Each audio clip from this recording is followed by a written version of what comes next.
الحمد لله نحمده ونستعينه ونستغفره ونؤمن به ونتوكل عليه ونعوذ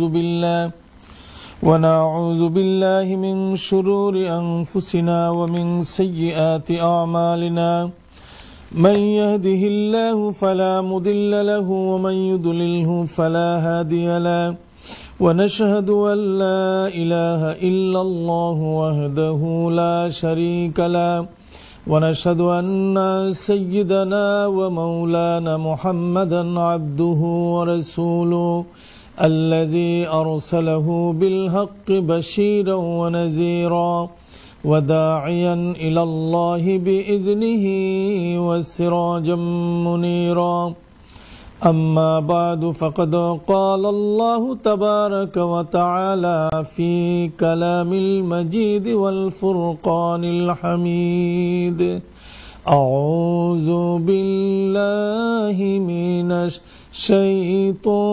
الشيطان الرجيم بسم الله الرحمن الرحيم إن الله وملائكته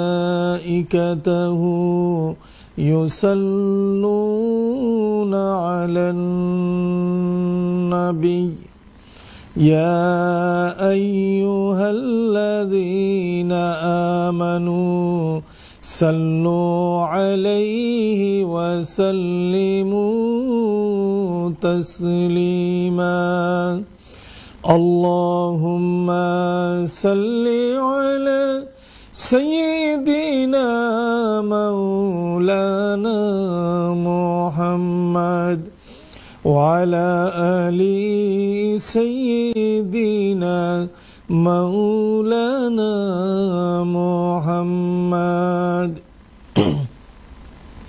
আলহামদুলিল্লাহ এনটিভি তাফসিরুল কোরআন অনুষ্ঠানের পক্ষ থেকে আমি মাওলানা শামসুজ্জামান আপনাদের সকলকে আন্তরিক মোবারকবাদ জানিয়ে আমাদের নিয়মিত অনুষ্ঠান তাফসিরুল কোরআন এনটিভি শুরু করছি। এই অনুষ্ঠানটি আপনারা জানেন প্রতি সোমবারে বিকাল ৫টার সময় সরাসরি এনটিভি স্টুডিও থেকে সম্প্রচার করা হয়।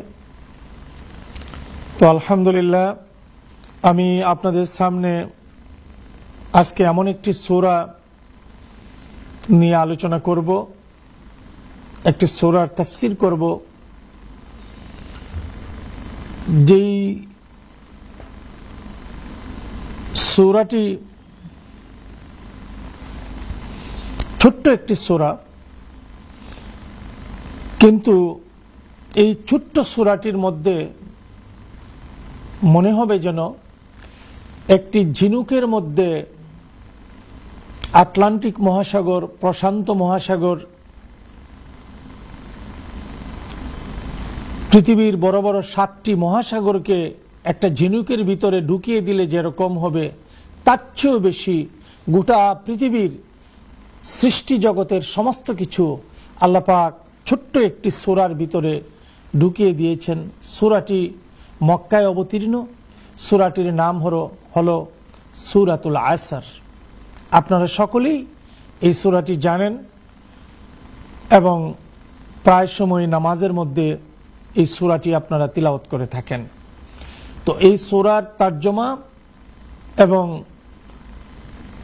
এই সূরা সম্পর্কে আল্লাহ পাক এই সূরায় কি বলেছেন সে বিষয় নিয়ে আমি আপনাদের সামনে আলোচনা করব। তাহলে চলুন আমরা সূরাটি তেলাওয়াত করে নিচ্ছি। আউযু বিল্লাহি মিনাশ শাইতানির রাজীম বিসমিল্লাহির রহমানির রহিম ওয়াল আসর ইন্নাল ইনসানা লাফি খুসর إلا الذين آمنوا وعملوا الصالحات وتواصوا بالحق وتواصوا بالصبر صدق الله العظيم।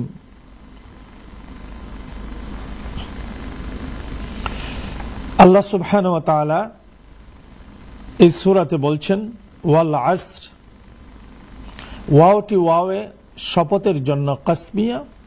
আল্লাহ পাক বলছেন ওয়াল আসর, সময়ের কসম, ওয়াক্তের কসম। ইন্নাল ইনসানা লাফি খুসরিন, ইন্না অর্থ নিশ্চয়ই, ইনসান আপনারা বুঝেন মানুষ, লাফি খুসরিন অবশ্যই মানুষ ধ্বংসের পথে। ইল্লাল্লাযীনা আমানু, শুধু তারা ছাড়া যারা আল্লাহর প্রতি ঈমান আনয়ন করেছে, ওয়া আমিলুস সালিহাত, এবং আমলে সালেহ করে, ওয়া তাওয়াসাউ বিল হাক্কি ওয়া তাওয়াসাউ বিস সবরি। ওয়া তাওয়াসাউ বিল হাক্কি, সত্যের উপর, হকের উপর যারা মজবুত, ওয়া তাওয়াসাউ বিস সবরি, এবং যারা ধৈর্যশীল, ধৈর্য ধারণ করে। এই হলো শাব্দিক তর্জমা।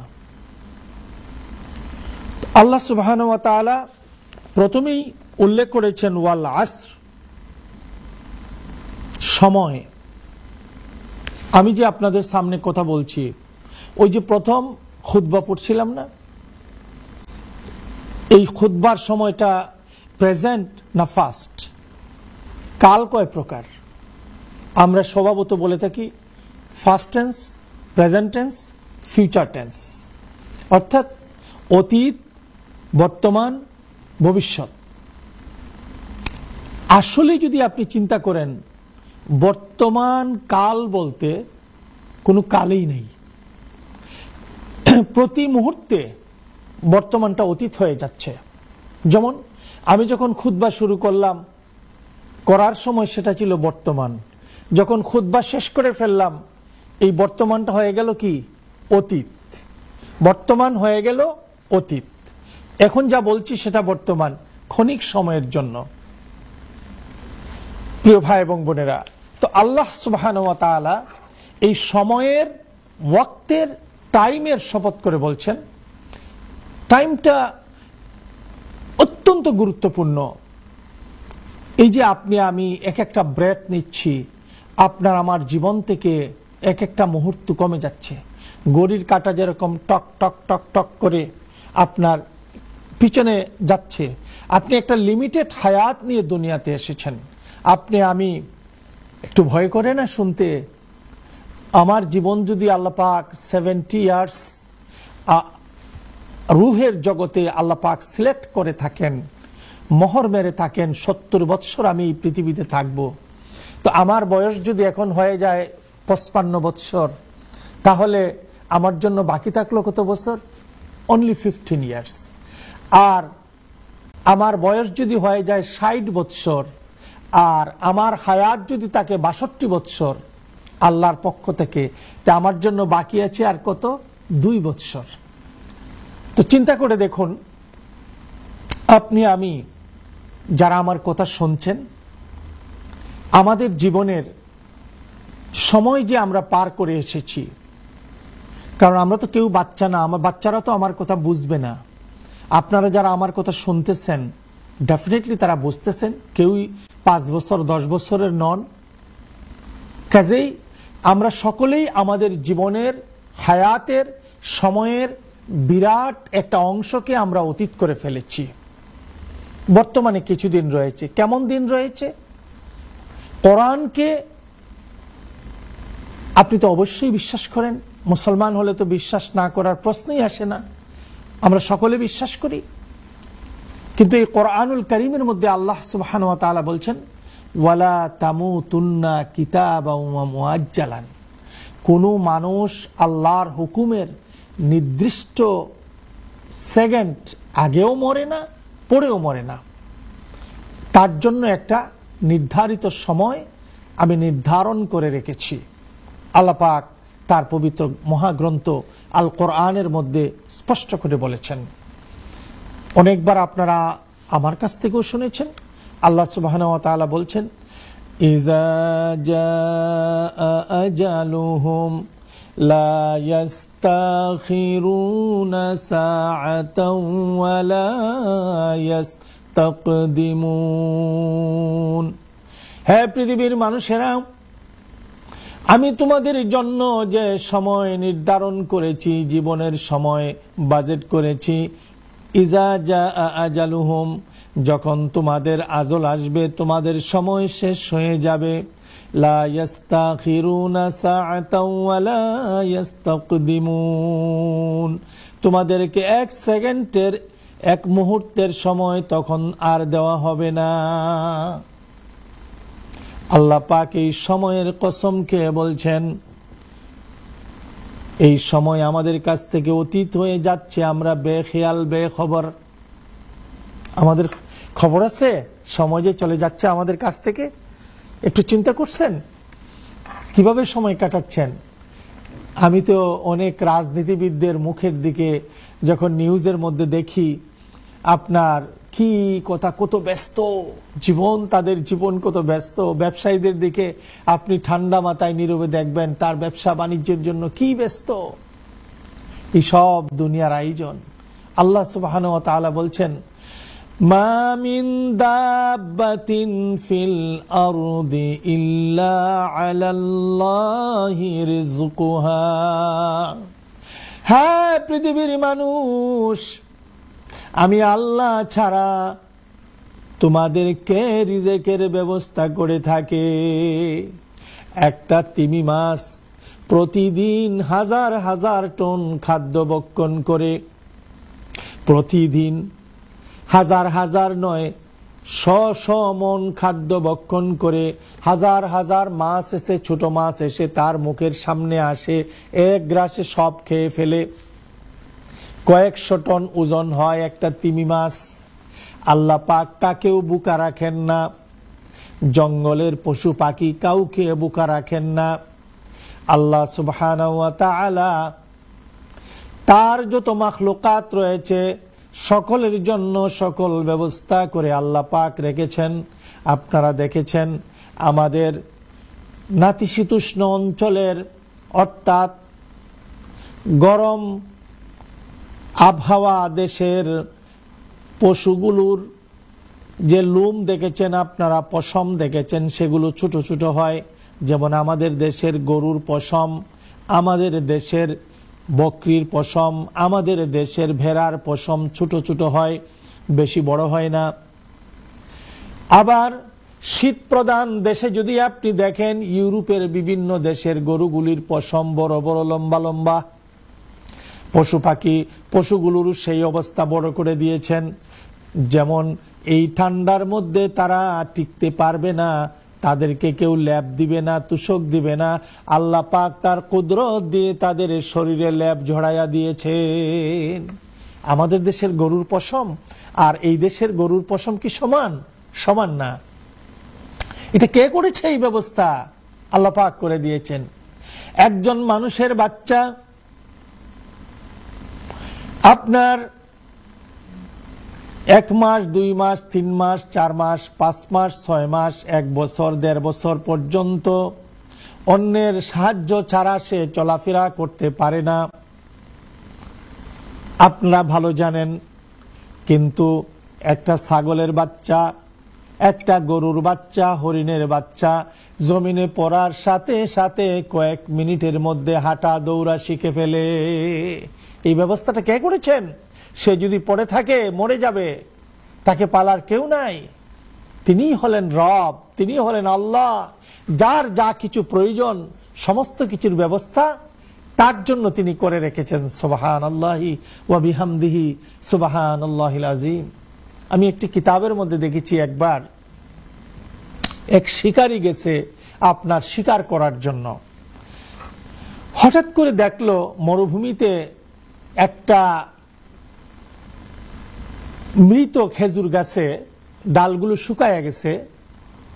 একটা পাখি একটা জীবিত খেজুর গাছ, পাকনা খেজুর যেখানে রয়েছে, আপনার ওই গাছ থেকে উড়ে উড়ে সেই মৃত খেজুর গাছটায় যাচ্ছে, আবার যাচ্ছে, আবার আসছে, আবার যাচ্ছে, আবার আসছে।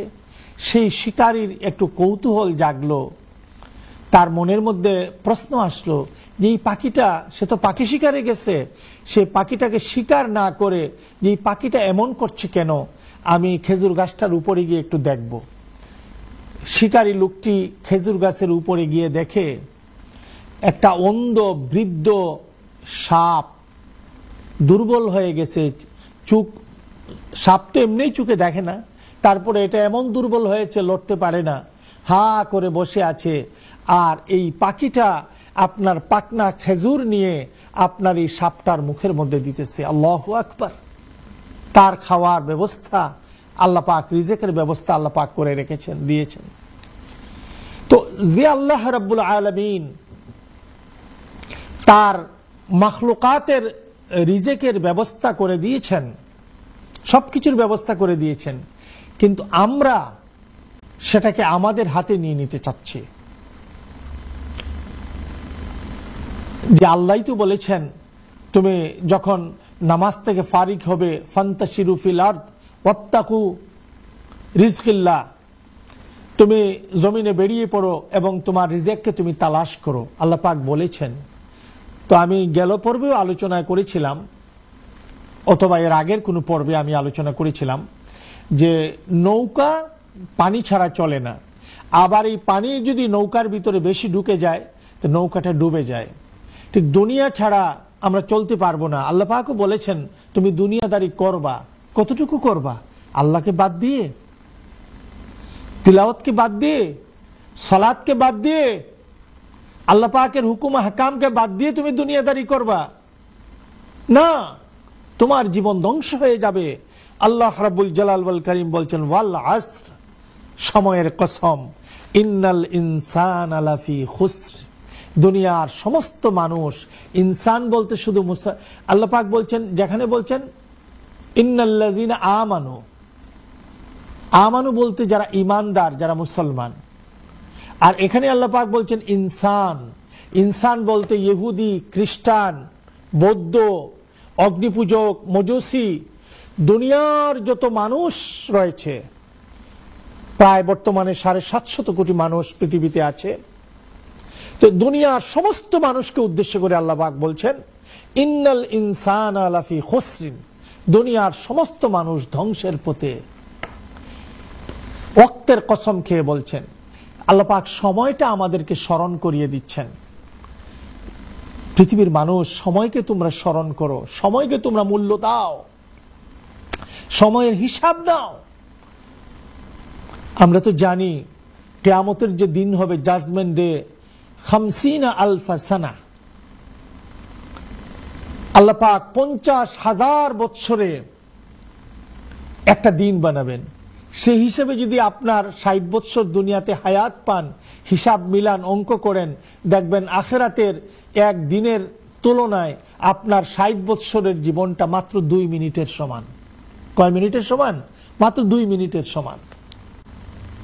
কাজেই আসল পুঁজি বাদ দিয়ে, ওই যে এক ব্যক্তি ইমাম রাজি রহমতুল্লাহ আলাইহি তিনার কিতাবের মধ্যে লিখেছিলেন, ইমাম রাজির নাম আল্লাহর বড় ওলি এবং মুফাসসির ছিলেন, আপনারা শুনেছেন।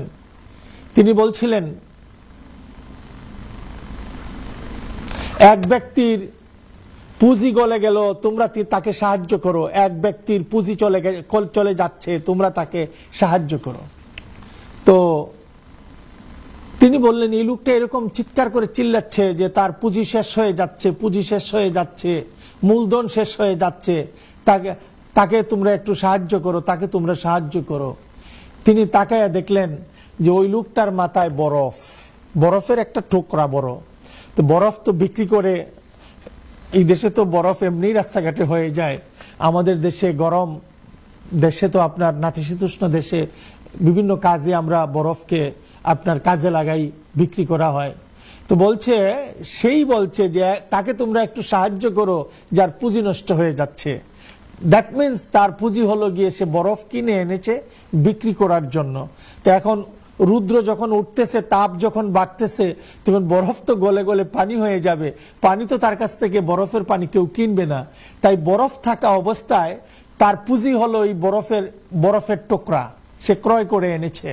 এখন এই বরফ যদি গলে যায় তার পুঁজি তো শেষ হয়ে যাবে। তো বলছে তাড়াতাড়ি করো, আমার এক ব্যক্তির পুঁজি নষ্ট হয়ে যাচ্ছে, তাকে তোমরা সাহায্য করো, আল্লাহর ওয়াস্তে তাকে সাহায্য করো। দ্যাট মিনস তার কাছ থেকে বরফ ক্রয় করো, বরফটা কিনে নাও তার নিকট থেকে। তো প্রিয় ভাই এবং বোনেরা, তো ইমাম রাজি রহমতুল্লাহ আলাইহি তার এই আওয়াজ শুনে, আপনার যেরকম আইনস্টাইন আপনার গাছ থেকে আপেল পড়া দেখে আপনার সে মধ্যাকর্ষণ শক্তির আবিষ্কার করেছিল আপনার, তো ঠিক তেমনি ভাবে যে এটা উপরের দিকে যায় না কেন, নিচের দিকে আসে কেন, তার এই চিন্তাধারা থেকেই, আপনার এই সূত্র থেকেই আপনার সে মধ্যাকর্ষণ শক্তি আবিষ্কার করেছে। তো ইমাম রাজি রহমতুল্লাহ আলাইহে আপনার ওই যে লোকটা বলছে যে তোমরা তার পুঁজি নষ্ট হয়ে যাচ্ছে, তোমরা তাকে রক্ষা করো রক্ষা করো বলছিলেন, এর অর্থ হলো যে এই বরফ, আমার বরফ গলে গেলে আমার পুঁজি শেষ হয়ে যাবে, তোমরা নেও। তখন বললেন আমি সূরা আসরের তাফসির পেয়ে গেছি। সুবহানাল্লাহ। ইমাম রাজি, এখন আমি সূরা আসরের তাফসির সুন্দরভাবে লিখতে পারবো। তো আমরা তো আসলে খেয়াল করি না, আমরা কেন দুনিয়াতে আসলাম, আমরা কি করছি এবং কি করতে হবে। আমি আপনাদেরকে কথার কথা বলছিলাম, আপনারা ওই যে যারা রাজনীতি নিয়ে পড়ে আছে না, যে অমুকের আদর্শ সমাজে বাস্তবায়ন করব, অমুকের 31 দফা, অমুকের 6 দফা, অমুকের 11 দফা, এই দফাগুলো সমাজে শান্তি আনতে পারে, এই দফাগুলো সমাজে প্রতিষ্ঠা হলেই শেষ হয়ে যাবে। কারা বলছে? মুসলমানের সন্তানদের মুখ থেকেই তো কথাগুলো বলতেছে। আপনার সারা দিন রাত চেষ্টা কষ্ট করতেছে, আল্লাহর ফেরেশতারাও তার কুদরতের মুস্কি হাসি হাসতেছে। আরে তোমাদেরকে আল্লাহ পাক এই কারণে বানাইছেন, যে বানাইলো, যে মুনিব তোমাদেরকে বানাইলো, সে মুনিবকে তোমরা বাদ দিলা। আল্লাহ পাক বলছেন ওয়ামা খালাকতুল জিন্না ওয়াল ইনসা ইল্লা লিয়াবুদুন, আমি জিন এবং মানুষকে একমাত্র আমার ইবাদতের জন্য সৃষ্টি করেছি। সাল্লাল্লাহু আলা সাইয়্যিদিনা ওয়া মাওলানা মুহাম্মদ ওয়া আলা আলিহি ওয়া আসহাবিহি ওয়া সাল্লাম। তো প্রিয় ভাই এবং বোনেরা, আপনারা এই তাফসিরুল কোরআন অনুষ্ঠানটি প্রতি সোমবারে, মানডে বিকাল ইভিনিং টাইম 5 o'clock আপনারা সরাসরি লন্ডন এনটিভি স্টুডিও থেকে আপনারা এটা সম্প্রচার করা হয়, আপনারা দেখতে পান। তো দোয়া করবেন আমার জন্য, আল্লাহ সুবহানাহু ওয়া তাআলা যেন কন্টিনিউ করার তৌফিক দান করেন, আপনাদের সামনে কোরআন শরীফ থেকে কিছু আলোচনা করতে পারি। আল্লাহ পাক আপনাদেরকেও বোঝার, উপলব্ধি করার, আমল করার তৌফিক দান করেন, এবং আমার জবান থেকেও যে কথাগুলো বেরিয়ে আসে এই কথাগুলোর উপর আল্লাহ পাক আমাকেও আমল করার, সাবিত কদম থাকার তৌফিক দান করেন, এবং আমাদের সকলকে জীবনের বাকি সময়টুকু আল্লাহ এবং তার রাসূলের সন্তুষ্টির জন্য আমরা ব্যয় করতে পারি। এবং আল্লাহ পাক আমাদেরকে যেন যতদিন দুনিয়াতে রাখেন ঈমানের সাথে রাখেন।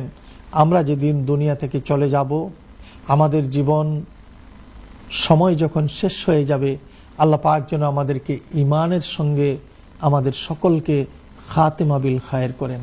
আল্লাহুম্মা আমিন। তো আমি আপনাদের সামনে তাফসির করছিলাম সূরাতুল আসর থেকে। তো আল্লাহ পাক এখানে বলছেন ইন্নাল ইনসানা লাফি খুসরি, দুনিয়ার সমস্ত মানুষ ধ্বংসের পথে। চিন্তা করে দেখুন, এই যে আমাদের জীবনের 70 বৎসর বা 80 বৎসর যতটুকুই আপনি পান আপনার জীবনে, নোবডি নোজ, আমরা কেউ জানি না কত বৎসর বাঁচব। তো গতকালকে আমাদের মসজিদের একজন নিয়মিত মুসল্লি, আমি যখন 2002 সালে বার্মিংহামে আষ্টনে মদিনাতুল উলুম মসজিদটি প্রতিষ্ঠা করি আমার বেশ কিছু ভাইদেরকে সাথে নিয়ে।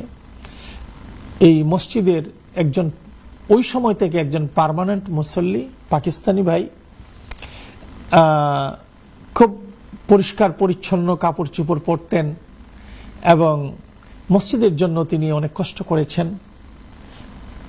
তো হঠাৎ করে ওনার ছেলে আমাকে গতকালকে বলল যে তার বাবা বেশি অসুস্থ, অথচ 4 সপ্তাহ আগেও দেখেছি মসজিদে এসে নামাজ পড়েছেন, যে আমার আব্বাকে একটু দেখতে যাবেন। তো আমি গড়ে গেলাম তাদের ফেন্তাম রোডে। তো যাওয়ার পরে দেখলাম যে আপনার ডাক্তার দিয়ে দিয়েছে ওনাকে, বলছি যে আর কোনো মেডিসিন নাই, আর কোনো ট্রিটমেন্ট করা যাবে না, ওনাকে শুধু অপেক্ষা করবে ওনার মৃত্যুর জন্য। তো অক্সিজেন লাগায়া ঘরে দিয়েছে। তো উনি সকরাত না, কিন্তু সকরাতের মতোই, কাউকে দেখেন না, কথা বলতে পারেন না। তো ওনার পাশে অনেকক্ষণ দাঁড়ালাম এবং ফেস কাটিং চেঞ্জ হয়ে গেছে। আপনার একজন মুমূর্ষু ব্যক্তির যেরকম অক্সিজেন লাগানোর পরে তো আবার স্বাভাবিক থাকে না, হাঁ করে থাকে, থাকে।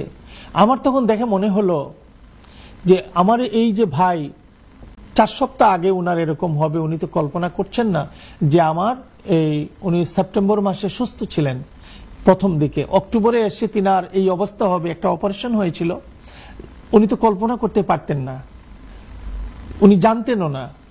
তো আপনার আমার ফিউচার সম্পর্কে 10 মিনিট পরে কি হবে আপনি আমি কি জানি? আমরা জানি না। তাহলে আপনার কিসের এত আড়াই, কিসের এত বড়াই, কিসের এত আশা, কিসের এত প্রত্যাশা? কার জন্য আপনি কি করবেন?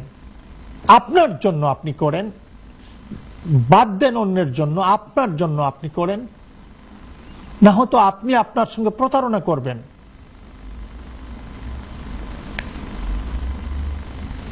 আপনার জন্য আপনি করেন। এই যে আমি আশপাশে কত ভাইকে দেখি, কত ব্যস্ত, একটা রেস্টুরেন্ট আছে আর একটা রেস্টুরেন্ট করবেন, 2টা টেকওয়ে আছে আর একটা টেকওয়ে করবেন, 10টা ঘর কিনেছেন আরো 5টা ঘর কিনবেন, আপনার এই ব্যবসা আছে আরো ব্যবসা করবেন। আরে বাবারে, এত পেরেশানি, এত পেরেশানি। ছেলে কই যায়, মেয়ে কই যায়, ঘরে কতটুকু শান্তি আছে?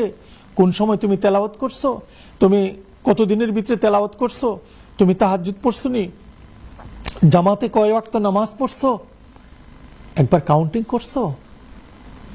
যে আল্লাহ তোমাকে বানালেন, যে আল্লাহ তোমাকে, সূরা ইনফিতারের মধ্যে ইনশাআল্লাহ আমি নেক্সট প্রোগ্রামে সূরা ইনফিতার আপনাদের সামনে তেলাওয়াত করব। ইনফিতার খুলে দেখুন, যে আল্লাহ তোমাকে বানালেন, যে আল্লাহর কাছে আপনাকে আমাকে হাজিরা দিতে হবে, এই আল্লাহকে রাজি খুশি করার জন্য কি করেছেন আপনি? একটু আগে আমি তেলাওয়াত করেছিলাম আপনাদের সামনে, আল্লাহ পাক বলছেন, ওয়ামা খালাকতুল জিন্না ওয়াল ইনসা ইল্লা লিয়াবুদুন। হে পৃথিবীর মানুষ, সমস্ত ইনসানদেরকে লক্ষ্য করে বলছেন, আমি জিন এবং মানুষকে একমাত্র আমার ইবাদতের জন্য সৃষ্টি করেছি। সুতরাং খাওয়া পড়ার জন্য আল্লাহ যে রুলস দিয়েছেন, নিজাম দিয়েছেন, আপনি সে ব্যবস্থাও করবেন, খাবেন, হালাল পথে খাবেন।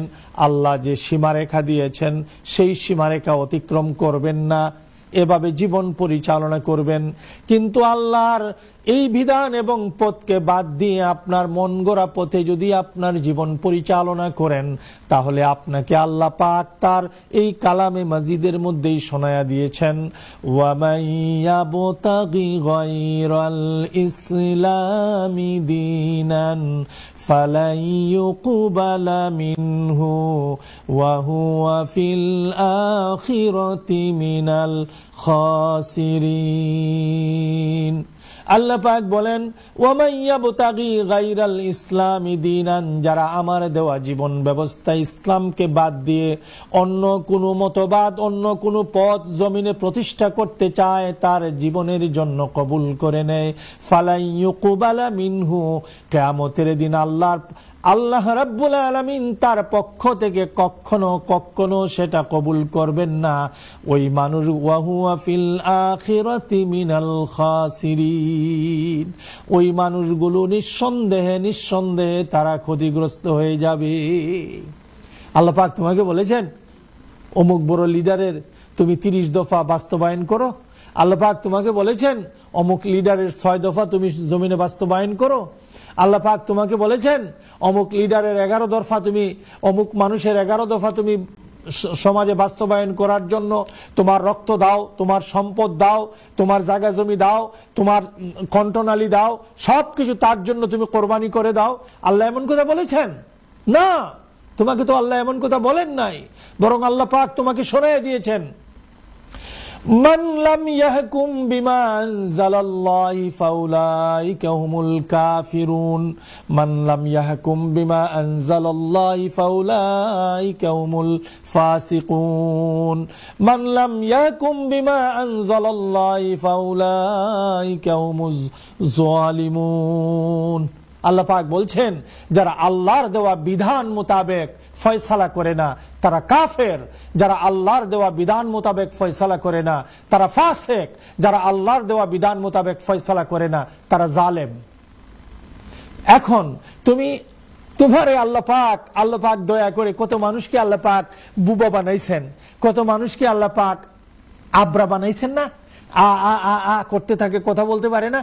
কত মানুষকে বধির বানাইছেন, কত মানুষকে মজনুন বানাইছেন, পাগল বানাইছেন, সে কথা বলতে পারে না, সে পাগল, কিছু বুঝে না। আল্লাহ রাব্বুল আলামিন তোমাকে পাগল বানান নাই, তোমাকে আব্রা বানান নাই, তোমাকে বধির বানান নাই, তোমাকে কানে যে শুনে না তাকে বলা হয় বধির বানান নাই, তোমাকে তুতলা বানান নাই। আল্লাহ পাক সুটাম সুন্দর দেহ দিয়ে, আল্লাহ রাব্বুল আলামিন তোমাকে সুন্দর একটা কণ্ঠস্বর দিয়ে, আল্লাহ পাক তোমার শরীরের মধ্যে শক্তি সামর্থ্য দিয়ে পরিপূর্ণ একজন মানুষ করে তৈরি করেছেন। আর তুমি বললা তোমার ভাই, আমার ভাই, অমুক ভাই, তমুক ভাই, অমুক ভাইয়ের আদর্শ জমিনে করব আমি প্রতিষ্ঠিত। তুমি চিৎকার করে বলতে থাকলা, তোমার কি একটু লজ্জা করে না, তোমার কি একটু শরম করে না? আল্লাহ সুবহানাহু ওয়া তাআলা তোমার উপর হুকুম দিয়ে বলেছেন ইন্নী জাইলুন ফিল আরদে খলিফা। হ্যাঁ রে বান্দা, জমিনে আমি তোমাকে আমার রিপ্রেজেন্টেটিভ, আমার প্রতিনিধি মানুষ করে তোমাকে দুনিয়াতে আমি পাঠাইছি, পয়দা করেছি। আল্লাহর জমিনে তুমি আকিমুদ্দিন, তুমি দিন প্রতিষ্ঠা করবে, আল্লাহর আইন ও বিধান তুমি সমাজে প্রতিষ্ঠা করবে। তোমার জবান থেকে কোরআনের আইনের কথা বের হলো না, তোমার জবান থেকে আল্লাহর বিধান প্রতিষ্ঠার কথা বলা হলো না, তুমি চেষ্টা করলা না। অনেকে বলে কোরআন, আল্লাহর ইবাদত আর দুনিয়ার পলিটিক্স, রাজনীতি তো আলাদা জিনিস, তাহলে আমি শুধু মসজিদে বসে সুবহানাল্লাহ পড়ব, আমি কেন রাজনৈতিক মাঠে আমি কেন ইসলামের কথা বলবো? অনেক বেদিন, ফুজ্জার, ফাসিক, অনেক নিমক হারাম যারা আল্লাহর আইন থেকে নিজকে দূরে সরায় রাখতে চায়, আল্লাহর বিধান থেকে তারা ওই ধরনের চিন্তা ভাবনা করে। কিন্তু এই চিন্তা করলে কি হবে? শেষের সময় তো তুমি ধরা খাবে, শেষ সময় তো তুমি ধরা খাবে। হয়তো আমি মাওলানা শামসুজ্জামানের কথা তোমার কাছে খারাপ লাগতেছে, কিন্তু তুমি জেনে রাখো তোমার মা তোমার জ্বর হলে তোমাকে ঔষধ খাওয়ায়, ঔষধ তিতা লাগে, খাইতে চাও না, কিন্তু খাইলে তোমার শরীরের রোগ ভালো হবে। তো মনে করবা আমি তোমাকে যে ট্যাবলেট ক্যাপসুল দিচ্ছি তুমি এটা খাও, খেলে তোমার কুফুরির বেমার তোমার অন্তর থেকে যাবে। কার জন্য তুমি কি করবা? কুতুবউদ্দিন বখতিয়ার কাকিকে নিজামুদ্দিন আউলিয়া আপনার ওই যে অ্যারেস্ট করে বলেছিলেন, ধরে বলেছিলেন তোমার কাছে যা কিছু আছে দাও, না হয় তোমাকে হত্যা করব। তখন কুতুবউদ্দিন বখতিয়ার কাকি বলছিলেন তুমি যে আমাকে মেরে ধরে সম্পদগুলো নিবা, তোমার পরিবার পরিজন কি এই গুনার বাগী হবে, এই পাপের ভাগ হবে না কেন? বলে জিজ্ঞেস করে আসো। সে যখন তিনাকে বেঁধে রেখে জিজ্ঞাসা করতে গেল, তারা বলল তোমার ডিউটি তুমি খাওয়াবে, এই দায়িত্ব আমরা কেন নেব, গুনার দায়িত্ব কেন নেব? তখন এসে ছেড়ে দিল তিনাকে। লম্বা ঘটনা, সেদিকে যাচ্ছি না। তো আপনি যা করেন, ওয়ালা তাজিরু ওয়াজিরাতুন উযরা উখরা, কিয়ামতের দিন আল্লাহ পাক একজনের দোষ আরেকজনের গায়ে চাপাইয়া দেবেন না।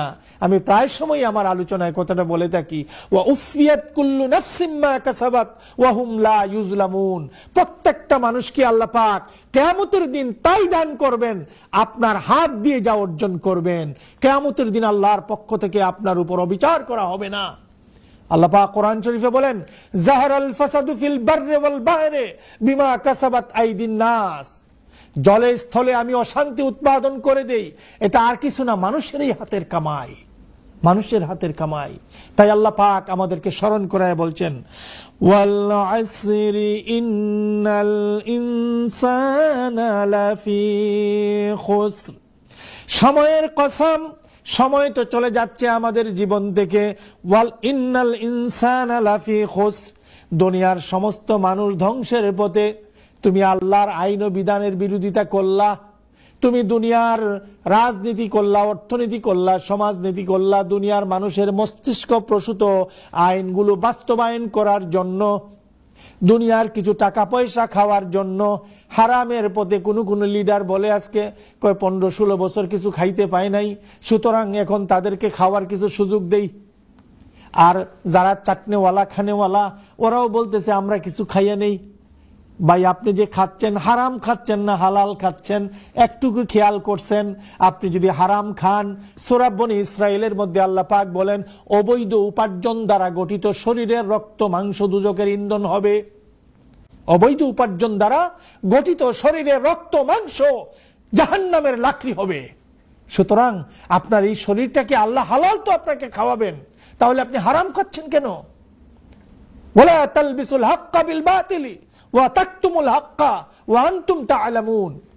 তোমরা সত্যকে মিথ্যার সাথে মিশ্রিত করো না, আর সত্যকে মিথ্যা দিয়ে ঢেকে দিও না, জেনে শুনে সত্য গোপন করো না।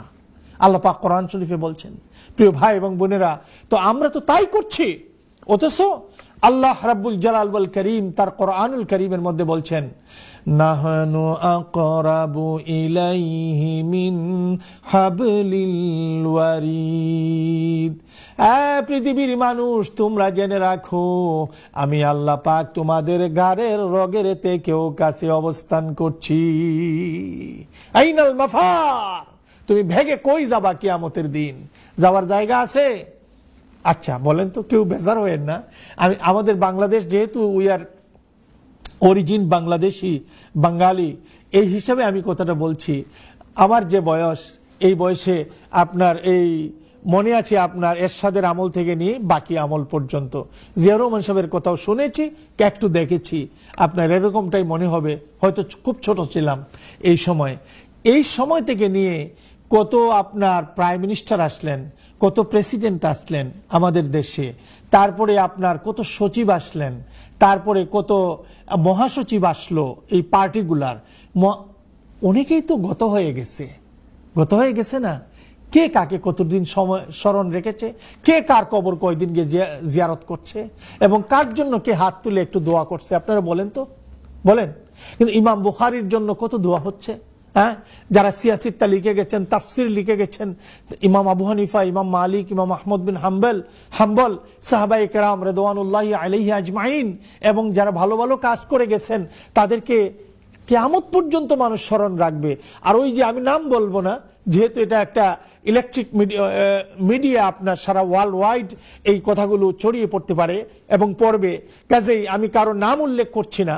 আপনারা আপনাদের বিবেকের, আপনি যে পার্টি করেন ওই পার্টির বড় বড় লিডারের কথা মনে করেন, যে ওরা তো ছিল দুনিয়াতে, ওদের পাশে মাসির মতো গ্যাস গ্যাস গ্যাস গ্যাস করতো ছোট ছোট নাচিপাতি পেতারা, আপনার এই পাবলিকরা ঘিস ঘিস করতো। আজকে এরা কই? কিন্তু কিছুদিন আগে শুনলাম এক লিডার মারা গেছে, মারা যাওয়া জেলখানায় মারা গেছে, কিন্তু তা অনেক পরে দেখতে আসছে, কিন্তু তার কাছে নাই। আরেকজন শুনছি খুব অসুস্থ, আপনার তার আত্মীয় স্বজন ছেলেমেলারা কেউ নাই তার কাছে, নাই, একা পড়ে আছে। আপনার এই মাঝে মাঝে আপনার তার সেক্রেটারি এসে দেখে, এই অবস্থা। তো আমরা যদি বাস্তবতা দেখে আমরা শিক্ষা গ্রহণ না করি, তাহলে আপনার মতো বোকা, আমার মতো বোকা আর কেউ হতে পারে?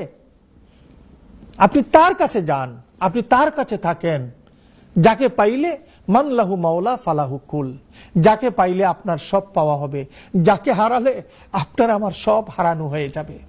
যাকে হারাবেন, আল্লাহকে, আল্লাহর পথ ছেড়ে দেন, আল্লাহর অসন্তুষ্টি অর্জন করেন, আপনার জীবন শেষ, আপনার জীবন শেষ। তাহলে তাকে তো পেতে হবে।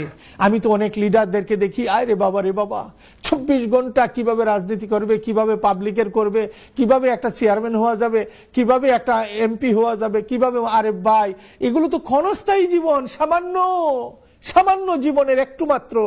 এগুলো দিয়ে কি করবা তুমি? হ্যাঁ, কি করবা? আল্লাহ পাক কোরআন শরীফে বলছেন, ইন্না আকরামাকুম ইনদাল্লাহি আতকাকুম। দুনিয়ার মধ্যে ওই ব্যক্তি, তোমাদের মধ্যে ওই ব্যক্তি সবচেয়ে সম্মানিত যে তোমাদের মধ্যে আল্লাহকে সবচেয়ে বেশি ভয় করে। সুবহানাল্লাহ। তাহলে আমাদের কি করতে হবে? আল্লাহ পাক বলছেন, ইল্লাল্লাযীনা আমানু, তোমাকে ঈমান আনতে হবে। শুধু ঈমান আনলেই তো হবে না। ঈমান আনলে কি হবে? বলছেন আমি ঈমান আনলাম, তারপরে আপনি গিয়া তাগুতের মূর্তি পূজা করলেন, আপনি তারপরে আল্লাহর বিরোধিতা করলেন। কোরআনের আইনের, যারা কোরআন শরীফ পড়ে, যারা আল্লাহর ইবাদত করে, যারা ইসলাম সমাজে প্রতিষ্ঠা করতে চায়, আপনি তাদেরকে বললেন মৌলবাদী। তাদেরকে কি বললেন? আপনি বললেন মৌলবাদী। আপনার বুকটা একটু কাঁপে না? আপনার এই ঠোঁট যিনি আপনাকে দিয়েছেন, আপনি যখন মুসিবতে পড়েছেন, আপনি যখন জেলে গেছেন, আপনি যখন কষ্টে আছেন, ওই সময় ডাকলেন আপনি আল্লাহ আল্লাহ আল্লাহ, তুমি আমাকে বাঁচাও, আল্লাহ তুমি আমাকে বাঁচাও। আর বেঁচেই দুনিয়ার কিছু মানুষের বাহবা পাওয়ার জন্য আপনাকে স্লোগান দিচ্ছে, আর আপনি বললেন মৌলবাদ ঠেকাও, মৌলবাদ ঠেকাও। আপনি বললেন মৌলবাদ। মৌলবাদ কাকে? হু ইজ দ্য মৌলবাদ? Who is the fundamentalist? মৌলবাদ কাকে বলে আপনি বুঝেন? আপনার মগজে সেটা আছে? মূল অর্থ কি? মূল অর্থ কি? মূল অর্থ হলো গোড়া। যেমন মক্কা শরীফকে বলা হয় উম্মুল কোরা। মক্কা শরীফের একটা নাম হলো উম্মুল কোরা। কোরা অর্থ গ্রাম, ভিলেজ, দেহাত। এই পৃথিবীর মধ্যে সর্বপ্রথম যেই জায়গাটা জমাট হয়েছে, আপনার মাটি, শক্ত মাটি হয়েছে, আপনার প্রথম ছিল পানি, পানির উপরে আপনার এসেছে আপনার ধূম্র জালের মতো ছিল, এই কুয়াশার মতো, কুয়াশা থেকে পানি, পানি থেকে আপনার উত্তপ্ত ফুটন্ত পানি, ফুটন্ত পানির মধ্যে আল্লাহ পাক ফেনা সৃষ্টি করেছেন। ফেনার মধ্যে যে ফেনাটা সর্বপ্রথম জমাট বেঁধেছে, সেটা হলো উম্মুল কোরা, সেটা হলো মক্কা শরীফ। আপনার এই জায়গার জমিন হয়েছে, এখানে প্রথম ঘর হয়েছে, এটা হলো দুনিয়ার সর্বশ্রেষ্ঠ এবং প্রথম, এটা কোরা। এই জন্য বলা হয় উম্মুন। উম্মুন অর্থ মূল, মৌল। উম্মুনের বাংলা করলে কি হবে বলেন, বুঝেন? উম্মুনের বাংলা কি? উম্মুলের বাংলা হলো গিয়ে মূল, মৌল। তো মূল কি? মুসলমান যারা আপনার কোরআন পড়ে, হাদিস পড়ে, আল্লাহর আইন, আল্লাহর কোরআনের শাসন সমাজে বাস্তবায়ন করতে চায়, আপনারা তাদেরকে ট্যাগ লাগিয়েছেন, তারা হলো মৌলবাদ। বাদ কি? একটা ইজম, একটা মতবাদ। একটা মতবাদ সমাজে প্রতিষ্ঠা করতে চায়, আর সেই মৌল মতবাদটাকে কার মতবাদ?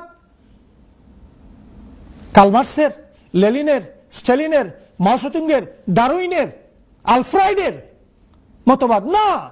সেই মতবাদটাকে আপনারা লক্ষ্য করছেন। The Prophet Hazrat Muhammad Mustafa sallallahu alaihi wasallam, the very wisest man in the world. গোটা পৃথিবীর মাইকেল হার্ড, দি হান্ড্রেডস, আমেরিকার একজন আপনার বড় রাইটার লিখেছে যে বইটি, দার্শনিক, দি হান্ড্রেডস, প্রথমেই যে নামটা লিখেছে, দি প্রফেট হযরত মুহাম্মদ মুস্তাফা সাল্লাল্লাহু আলাইহি ওয়াসাল্লাম, the very wisest man in the world. গোটা পৃথিবীর সর্বশ্রেষ্ঠ মহাজ্ঞানী যিনি, তিনি হলেন মুহাম্মদুর রাসূলুল্লাহ সাল্লাল্লাহু আলাইহি ওয়াসাল্লাম।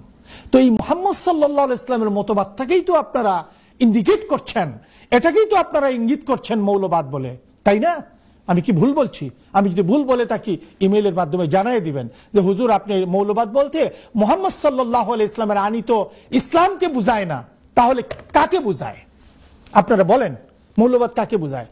তো আপনি যদি একজন মুসলমান হন, আর মুসলমান হওয়ার পরে আপনার জবান থেকে যদি বেরিয়ে আসে ইসলাম সমাজে, রাষ্ট্রে কায়েম হোক, প্রতিষ্ঠিত হোক, এটা আমি পছন্দ করি না, তাহলে আপনি আপনাকে কিভাবে মুসলমান দাবি করতে পারেন বলেন? কোনো কায়দা আছে আপনাকে মুসলমান দাবি করার? হযরতে নূহ আলাইহিস সালামে আল্লাহ পাক যখন তুফান দিলেন, 40 দিন পর্যন্ত তুফান ছিল, তিনার এক ছেলে কেনান বাবাকে মানে নাই, বাবার রব আল্লাহকে মানে নাই। বাবা বললেন পানিতে 6 লাখ হয়ে যাবে সবকিছু, বাবারে আয় তুই আমার জাহাজে উঠ। কেনান বলল না, আমি আপনার জাহাজে উঠবো না, আমি পাহাড়ের মাথায় চূড়ায় চলে যাব। তিনি বললেন বাবা বাঁচতে পারবি না, আয়। আল্লাহ পাক নবীকে ধমক দিলেন, বললেন হে নূহ, তুমি তাকে ডাক দিও না, তোমার কথা তো সে শুনে নাই, তোমার আল্লাহর কথা শুনে নাই। নূহ আলাইহিস সালাম বললেন আয় আল্লাহ, ও যে আমার সন্তান, ও যে আমার কলিজার টুকরা রক্ত। আল্লাহ পাক বললেন যে তোমার খুদা মানে না সে তোমার আহেল হতে পারে না। প্রিয় ভাইরা, আজকের মতো আর অগ্রসর হব না, ইনশাআল্লাহ আগামী প্রোগ্রামে এর থেকে শুরু করব। আল্লাহ আমাদের সকলকে বুঝার তৌফিক দান করুন, আমিন। ওয়া আখিরু দাওয়ানা আনিল হামদুলিল্লাহি রাব্বিল আলামিন। ওয়াসসালামু আলাইকুম ওয়া রাহমাতুল্লাহি ওয়া বারাকাতুহু।